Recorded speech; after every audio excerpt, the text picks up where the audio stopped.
Dans les rues de Ouagadougou ce jour, nous nous sommes intéressés au niveau de connaissance des citoyens sur la taxe de résidence. Non, je n'ai jamais entendu parler de ça.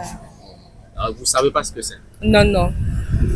Si certains ne savent pas grand-chose de cette taxe, d'autres disent en avoir eu connaissance dans le cadre de formalités administratives. Disons, j'avais besoin d'un document, donc il me fallait impérativement le document, donc il fallait que je paye. Ce sujet nous conduit à la direction des impôts du centre Ouaga 8. Ici, le directeur tente de nous expliquer ce que c'est en français facile.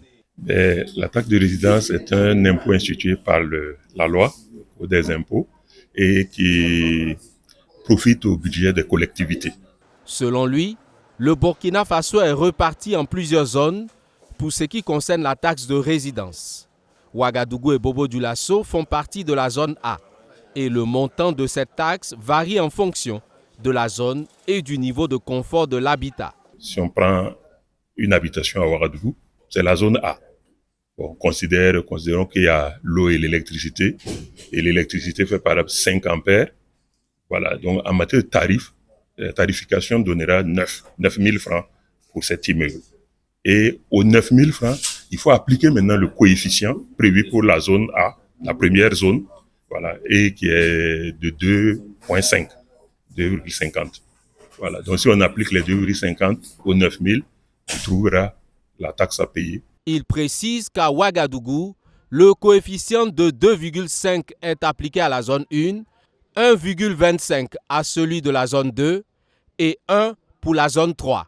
Tous les citoyens, ajoute-t-il, à des exceptions près, ont l'obligation de s'acquitter de ce devoir. En dehors de quelques personnes qui sont exonérées, notamment du fait de l'âge, c'est tous les citoyens pour l'occupation d'un immeuble à usage de l'habitation ou à usage mixte, c'est-à-dire habitation et professionnel. Il soutient que cette taxe collectée est reversée dans les caisses des collectivités pour la bonne marche de la cité. Il sert à couvrir les charges de la commune.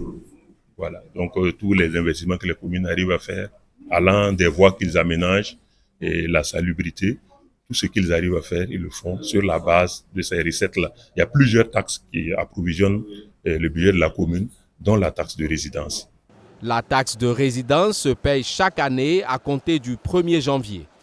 Parmi les personnes exonérées, on note, entre autres, les femmes mariées vivant sous le même toit que leur mari, les personnes âgées de plus de 60 ans, les invalides, les élèves et étudiants inscrits et ne disposant pas de revenus professionnels.